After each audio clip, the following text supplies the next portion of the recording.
সময় মানুষ অতীতকে দেখেন আর তখন অহংবোধে পরিপূর্ণ হয়ে ওঠেন। কখনো বর্তমানের দিকে তাকান, ভবিষ্যতের দিকে তাকান আর পরিতৃপ্তিতে ভরে ওঠেন। কেন বুঝতে পারেন না একটা সহজ কথা? এই যে সৃষ্টি, এই সৃষ্টি হলো একটা বড় চক্র যা বারংবার আপনার কাছে ফিরে আসবেই। কঠিন থেকে কঠিনতর পরীক্ষায় আপনাকে নিযুক্ত করবে, যাতে আপনাকে উত্তীর্ণ হতেই হবে। যা কাল ছিল তা আজ নেই, এটা সবাই জানেন। যা আজ আছে তা হয়তো কাল থাকবে না, এটাও আপনাকে মেনে নিতে হবে, তাও আবার হাসি মুখে। শান্ত থাকতে শিখুন আর কখনোই মনের মধ্যে অহংকার উৎপন্ন হতে দেবেন না। হতে শিখুন সেই হিমবাহের মতো।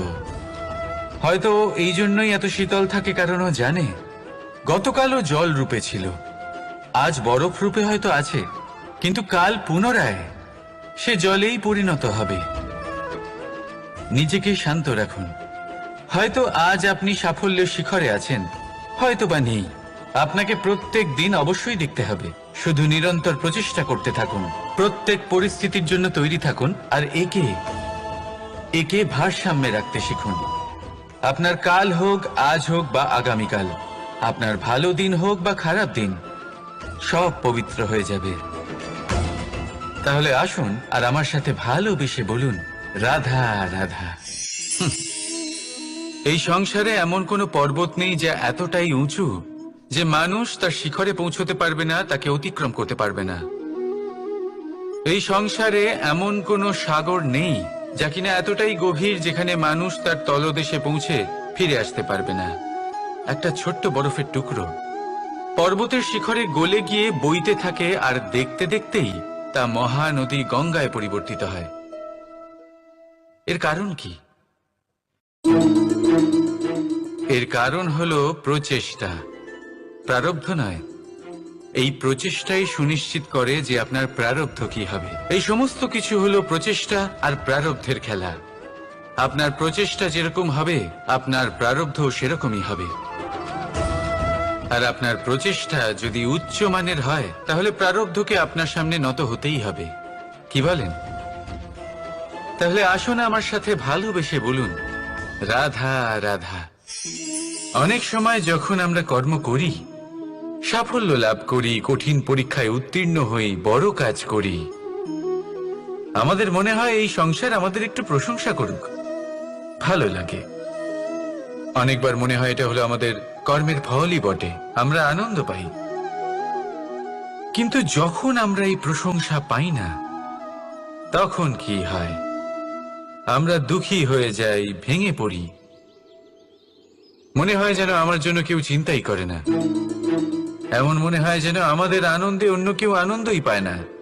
অনেক রকম ভাবনা আসে। কিন্তু আমি আপনাকে একটা প্রশ্ন করতে চাই, আপনি যে কাজই করেন না কেন, যে কর্মই করেন না কেন, তা কি শুধুমাত্র প্রশংসার জন্য করেন? যদি এরকম হয়ে থাকে, তাহলে সেই ভাবনা এক্ষুনি ত্যাগ করুন। কারণ এই প্রকৃতি আমাদের অন্য শিক্ষা দেয়।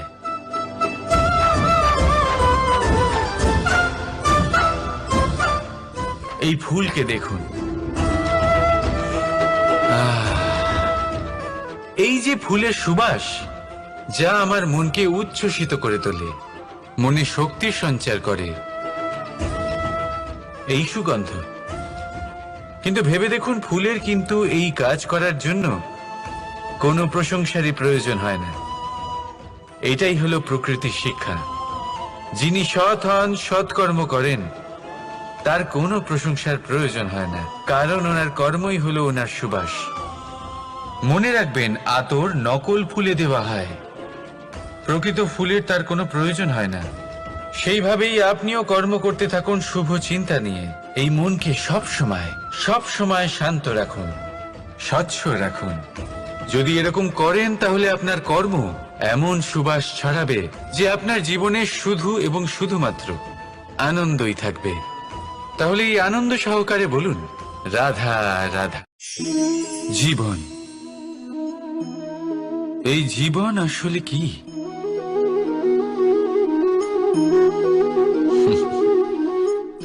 এই প্রশ্ন সবার মনেই এসে থাকে। সবার মন এই প্রশ্নের জন্যই চিন্তিত থাকে, এই জীবন আসলে কি, এর উদ্দেশ্য আসলে কি, কি করা যেতে পারে এই জীবনে? এই জীবন কি কিছু পাওয়ার, নাকি এই জীবন কিছু হারাবার? এই জীবন কি আসলে সেটাই যেখানে আমাদের পরমাত্মার খোঁজ করা উচিত, নাকি আমাদের ধাবিত করা উচিত নিজেদের স্বপ্নের লক্ষ্যে? এই জীবন আসলে কি? এই জীবন আসলে অত্যন্ত সরল। এ হলো শান্ত জলের মতো, একটা আয়নার মতো এই জীবন। এই জীবন আসলে ঠিক যেন এক আয়নার মতো। আয়না কি করে? আপনাকে সেটাই দেখায় যা আপনি করে থাকেন। আপনি হাসি মুখে আয়নার দিকে তাকান, আয়না আপনাকে আপনারই মুখ দেখাবে সেই হাসি সমেত। আপনি রেগে গিয়ে আয়নার দিকে তাকান, আয়না আপনাকে সেটাই দেখাবে। আপনি প্রসন্নভাবে হেসে আয়নার দিকে তাকালে আয়না আপনাকে সেটাই দেখাবে। এটাই হলো জীবন, একটা আয়নার মতো। আপনি এটা ভাববেন না যে এই জীবন আপনাকে কি দিয়েছে, বরং এটা ভেবে দেখুন যে আপনি এই জীবনকে কি প্রদান করেছেন। যদি আপনি এই জীবনকে সুখ প্রদান করেন, আনন্দ দিতে পারেন, ভালোবাসা দিতে পারেন, তাহলে এই জীবনও আপনাকে সুখ, আনন্দ আর ভালোবাসাই দেবে। তাহলে আসুন এই সুখ, আনন্দ আর ভালোবাসা দিয়ে বলুন, রাধা রাধা। সংসারে অনেক সময় এরকম হয় যে আমরা খুব সমস্যায় থাকি, খুব বিপদের মধ্যে থাকি, আর সেই সমস্ত মানুষ যারা আমাদের কাছের মানুষ, আমাদের আপনজন, তারা আমাদের ত্যাগ করে চলে যান। আমরা এই সময় দুঃখ পাই, নিরাশ হয়ে পড়ি এবং একা একাই সেই সমস্যাকেও কাটিয়ে উঠি। এবার পরিস্থিতি যেমন খুশি হোক না কেন, সেই সব মানুষ যারা এমন সময় আপনাকে ত্যাগ করেছেন, তাদের প্রতি ক্রুদ্ধ হওয়া, অভিমান করা, এটা অনুচিত। আমি বলবো তাদের প্রতি কৃতজ্ঞ থাকুন। আমি বলবো তাদের ধন্যবাদ জানান যে তারা এমন সময় আপনার সঙ্গ ত্যাগ করেছেন যখন আপনার তাদের সব থেকে বেশি প্রয়োজন ছিল।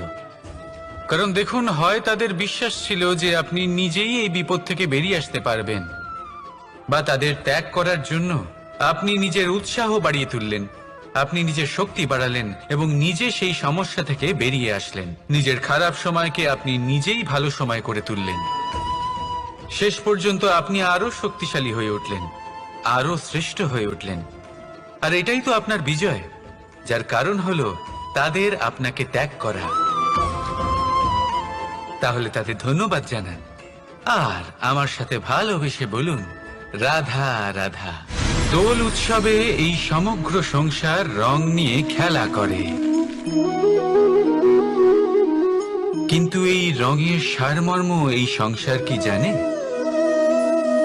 কখনো দেখেছেন একটা চিন্তিত মুখ শুধুমাত্র রঙের স্পর্শ পেয়ে আনন্দিত হয়ে ওঠে? দোলে আমরা কি করি? পুরাতনকে ত্যাগ করি আর নতুনকে স্বাগত জানাই। শিশিরকে বিদায় জানিয়ে এক সুন্দর, এক নতুন ঋতুকে আগমন জানাই। দুশ্চিন্তা দূর করে আসার নতুন রঙে রঙিন হয়ে ওঠা, নিজেকে আনন্দিত করা, এটাই তো হলো দোল। এবার দোলের একটা ব্যাপার আছে, দুটো রঙে একসাথে রঙিন হওয়া যায় না। একটা রং উঠলে তবেই আরেকটা রং লাগা সম্ভব। আরো একটা প্রশ্নও রয়েছে, কোন রংকে তুলে দিয়ে কোন রং মাখানো যেতে পারে? যদি আপনাকে উদাহরণ দিই, লোভের এই রং, তা যতক্ষণ লেগে থাকবে আনন্দের রং লাগতে পারবে না। যা হয়েছিল দ্বারকাবাসী এবং সামন্তক মণির মধ্যে। ভ্রান্তির রং যতক্ষণ লেগে থাকবে সত্যের রং লাগতে পারবে না, যা হয়েছে রুক্মিণীর সাথে। আর হিংসার এই রং যতক্ষণ লেগে থাকবে প্রেমের রং ততক্ষণ লাগতেই পারবে না, যা হয় আপনার আমার সবার সাথে।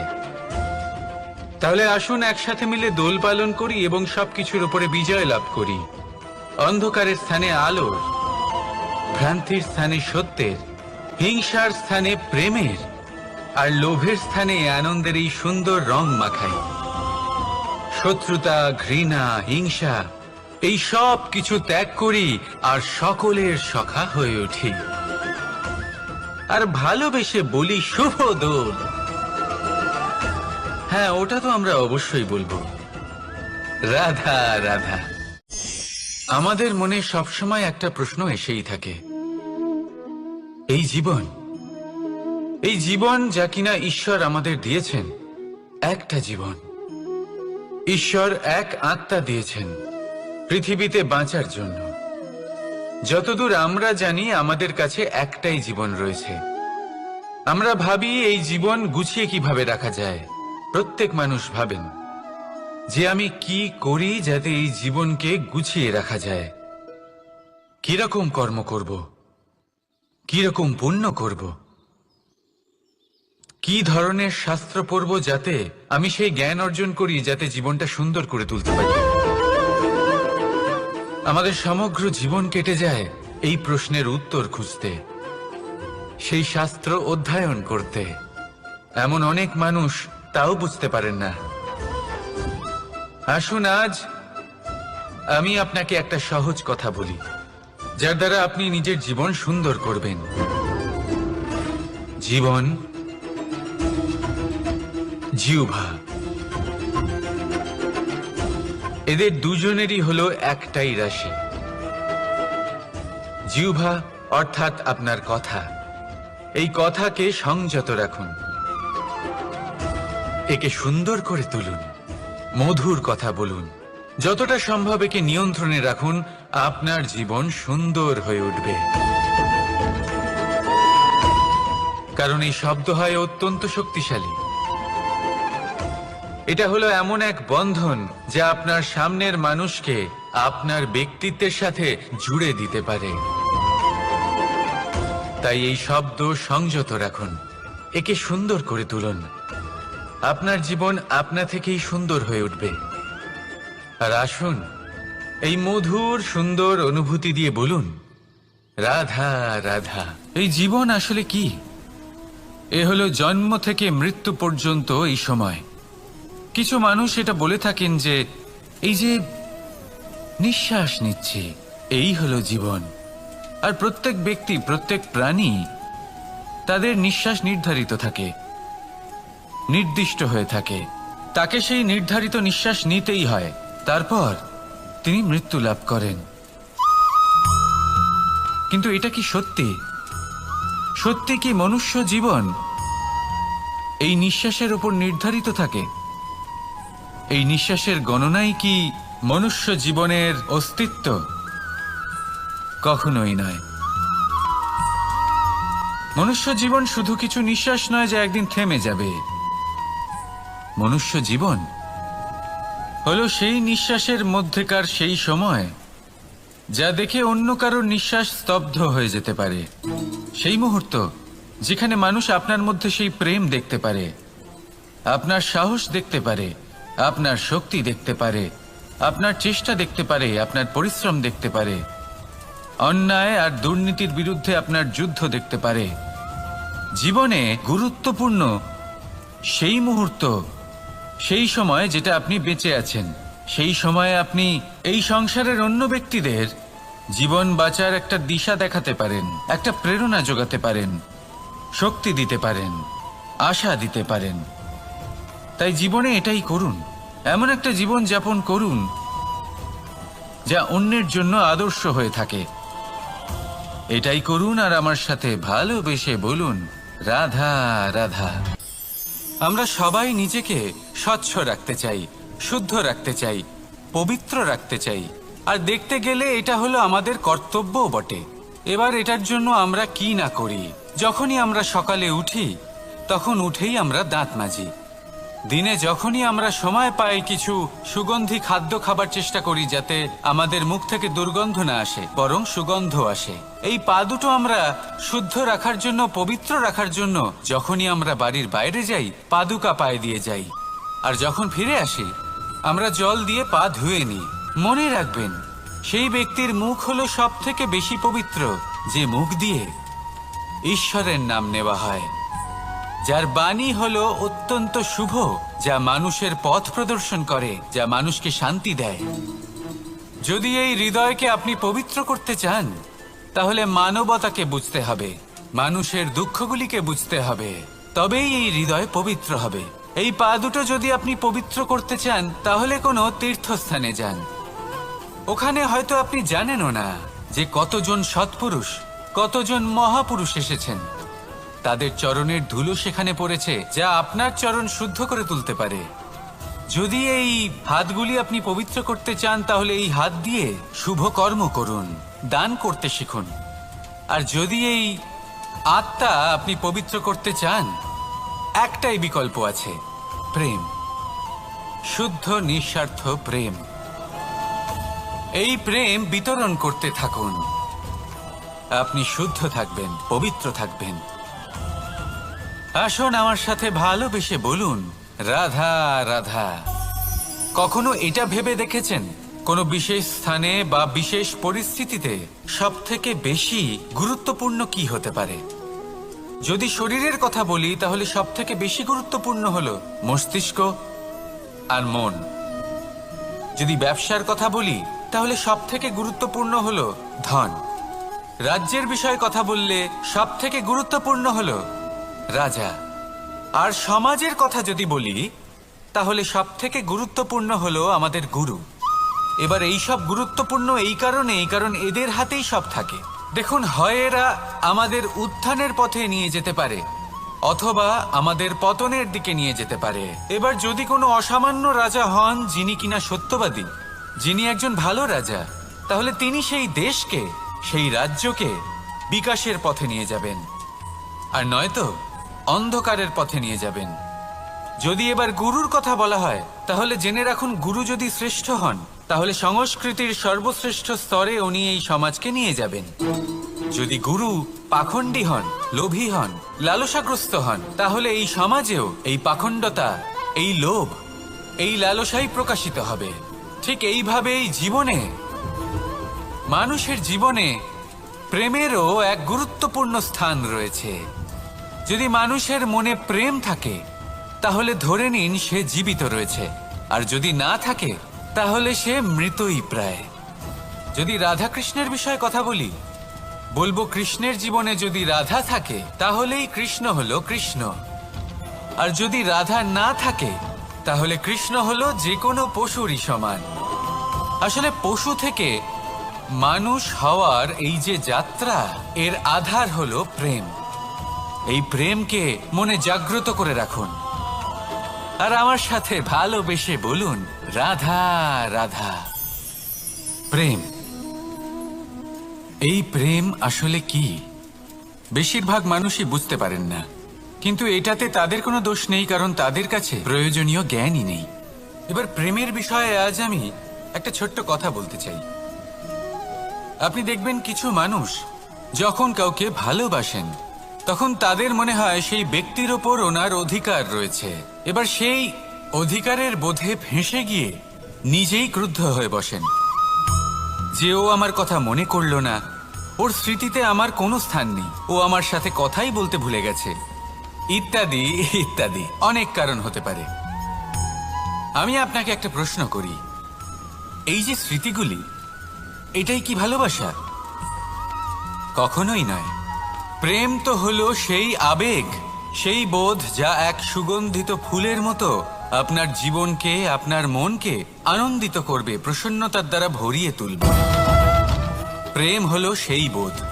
তাই যদি আপনি প্রেমকে বুঝতে চান, তাহলে প্রেমের ভাবনাকে বোঝার চেষ্টা করুন। প্রেমকে যদি যাপন করতে চান, তাহলে আবেগের দ্বারা যাপন করুন, স্মৃতির দ্বারা নয়। স্মৃতির কি আছে?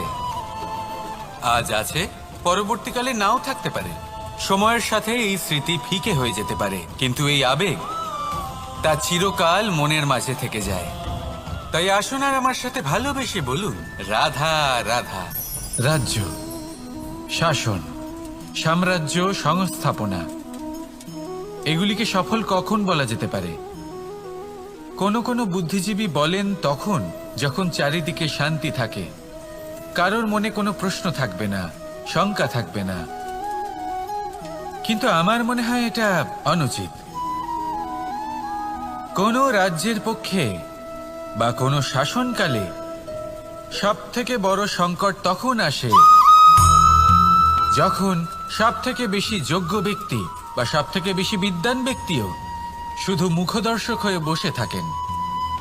মনে প্রশ্ন আসতে থাকে কিন্তু জিজ্ঞেস করেন না, শঙ্কা উৎপন্ন হয় কিন্তু ব্যক্ত করতে পারেন না।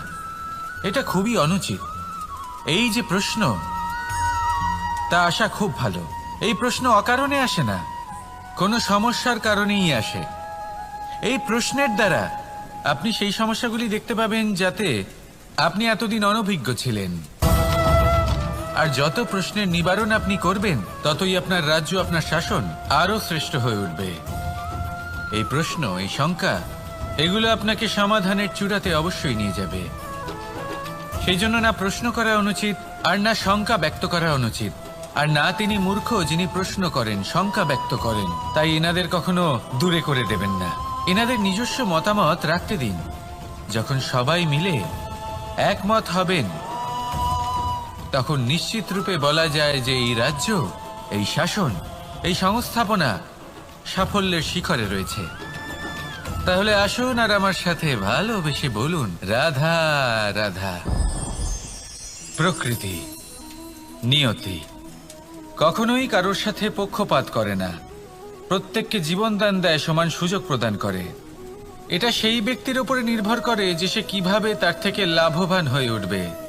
তার নির্বাচনের উপর নির্ভর করে, তার দৃষ্টিভঙ্গির উপর নির্ভর করে যে সে কতটা ধনাত্মক বা কতটা নেতিবাচক।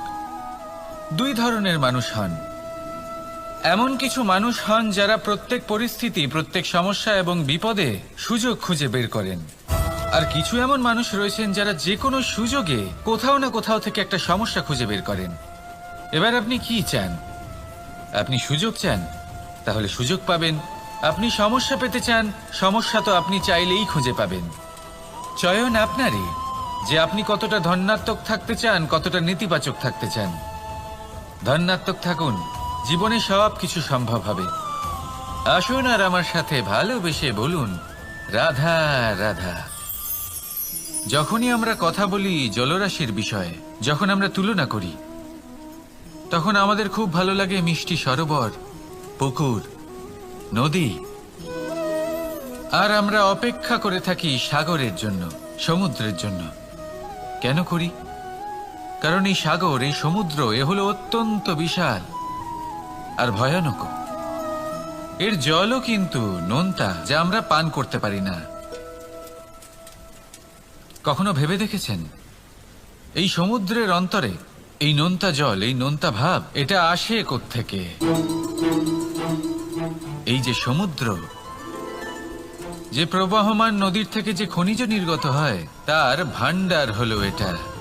সেই খনিজকে নিজের অন্তরে গ্রহণ করে, সেই নোনতা ভাব নিজের মধ্যে সমাহিত করে, আর তারপর সেই নোনতা জল বাষ্পে পরিণত হয়ে ওপরে উঠে যায়, যা মেঘ হয়ে আপনার ওপর মিষ্টি বৃষ্টি হয়ে ঝরে পড়ে। এ হলো সমুদ্রের ত্যাগ, যার জন্য আপনি মিষ্টি জল পান করতে পারছেন, সে নদী থেকেই হোক বা সরোবর থেকে। সেই জন্যই হয়তো সাগর হলো এত মহান, হয়তো সেই জন্যই রত্ন সাগরে পাওয়া যায়। তাই মনে রাখবেন, ক্ষমতা তারই হয় যে ত্যাগ করতে জানে, কোনো বিষকে নিজের মধ্যে ধারণ করে নিতে জানে। তাহলে আপনিও এটাই করুন, এতটাই শক্তিশালী হয়ে উঠুন, আর আমার সাথে ভালোবেসে বলুন, রাধা রাধা। বৃষ্টির ফোঁটা কত ছোট, কিন্তু সাগর কত বড়। হিমখণ্ড কত ছোট, হিমালয় কত বড়। কত পার্থক্য আছে দেখুন। দশরথ পুত্র রাম আর শ্রীরাম। দেখুন, একটা ফোঁটা একসাথে মিলিত হয়ে তখন এই বিশাল সাগর তৈরি হয়। সকল হিমখণ্ড যখন একসাথে মিলিত হয়, তখন এই বিশাল মহান হিমালয় গঠিত হয়। সেইভাবেই একটা ছোট্ট বনবাস দিয়ে শুরু হয়েছিল একটা যাত্রা, রাম থেকে শ্রীরাম হবার পথে, মর্যাদা পুরুষোত্তম হবার জন্য। কিন্তু এর থেকে আপনি কি শিখলেন? বিন্দু আসলে মহান নয়, মহান হলো সাগর, হিমখণ্ড মহান নয়, মহান হলো হিমালয়। অর্থাৎ কোনো মহান কাজ করার জন্য বা মহান হবার জন্য আপনাকে আরম্ভ করতে হবে ছোট থেকে। একটা অত্যন্ত সরল কিন্তু একটা গুরুত্বপূর্ণ কথা আমি আপনাকে বলতে চাই। দেখুন, আরম্ভ করার জন্য প্রথমেই আপনার মহান হবার কোনো প্রয়োজন নেই, কিন্তু হ্যাঁ, মহান হবার জন্য প্রথমে আরম্ভ করা অত্যন্ত প্রয়োজনীয়। আপনি যদি শুরুই না করেন তাহলে কখনো মহান হতেই পারবেন না। প্রকৃত নিষ্ঠা দ্বারা আরম্ভ করুন। আপনার পদক্ষেপ, আপনার কর্ম যতই ক্ষুদ্র হোক না কেন, তা করতে থাকুন, নিরন্তর চেষ্টা করতে থাকুন। তারপর দেখবেন এই যে মহানুভবতা নিজে পথ চলে আপনার কাছে আসবে। তাই আপনি এটাই করুন আর আমার সাথে ভালোবেসে বলুন, রাধা রাধা। কোনো প্রাণী, মানুষ অত্যন্ত চঞ্চল হয়, একদম জলের মতো। জলও অত্যন্ত চঞ্চল, অত্যন্ত উৎসুক। জল সবসময় উৎসুক হয়ে থাকে আকাশের কাছে যাবার জন্য। সেই জন্য সে নিজেকে জ্বালায়, বাষ্প হয়, আর আকাশে পৌঁছে মেঘে সমাহিত হয়ে যায়। তারপর সেই জল উৎসাহিত হয়ে থাকে যে ও কবে বৃষ্টির ধারা হয়ে মাটিতে ঝরে পড়বে। প্রখর বায়ুর বেগ সহ্য করে, তারপর মাটিতে ঝরে পড়ে। এটা জল কিভাবে করতে পারে? তার উত্তর হলো এটাই যে জল যাত্রার উদ্দেশ্য আর মাহাত্ম্য বুঝতে পারে। আর সত্যি বলতে এই যাত্রা কিন্তু অত্যন্ত গুরুত্বপূর্ণ। দুর্ভাগ্যজনক বিষয় হলো এটাই যে মানুষ তার নিজেরও একটা যাত্রা থাকে, কিন্তু সে তার মাহাত্ম্য, তার উদ্দেশ্য বুঝতেই পারে না। সে শুধু ব্যস্ত হয়ে থাকে লক্ষ্য প্রাপ্তির দিকে। কিন্তু জীবনের যে আসল সুখ রয়েছে তা এই যাত্রার মধ্যেই লুকিয়ে রয়েছে। সেই জন্য এই যাত্রা যাপন করতে শিখে নিন, এর আনন্দ উপভোগ করতে শিখে নিন। কারণ যে ব্যক্তি এই যাত্রায় আনন্দ নিতে শিখে যান, আনন্দ উপভোগ করতে শিখে যান, সে নিজের লক্ষ্যে নিশ্চিত রূপে পৌঁছে যান। তাই নিজের এই যাত্রার প্রত্যেক মুহূর্ত উপভোগ করতে থাকুন আর এই আনন্দ সহকারে বলুন, রাধা রাধা। কথোপকথন অত্যন্ত গুরুত্বপূর্ণ। এটা প্রত্যেক সম্পর্কের জন্য, বরং জীবনের জন্য অত্যন্ত গুরুত্বপূর্ণ। যদি কথোপকথন না হয় তাহলে আপনি অপর মানুষকে বুঝবেন কি করে, বা উনি আপনাকে বুঝবেন কি করে? এবার কথোপকথনের দুটি পদ্ধতি থাকে। প্রথম হলো আপনি সামনের মানুষের কথাটা বুঝতে চাইলেন। দ্বিতীয় পদ্ধতি, আপনি নিজের কথা সামনের মানুষকে বোঝাতে চাইলেন। বেশিরভাগ সময় এটা হয় যে এই কথোপকথন ঝগড়াতে পরিণত হয়। কেন এমন হয়? কারণ না আমরা নিজের কথা সামনের মানুষকে বোঝাতে পারি, না সামনের মানুষ আমাদের বুঝতে পারেন। এটা কেন হয়? কারণ আমরা সামনের মানুষের কথাটা শুনি, কিন্তু সেটা বোঝার চেষ্টা করি না, তাকে উত্তর দিতে চাই। জীবনে সামনের মানুষের কথা শুনুন তাকে বোঝার জন্য, দেখবেন সব ভালো হয়ে যাবে। কারণ যে কোনো প্রশ্নের উত্তর আর যে কোনো উত্তরের আরও একটা প্রশ্ন, এটা শুধুমাত্র ঝগড়া সৃষ্টি করে।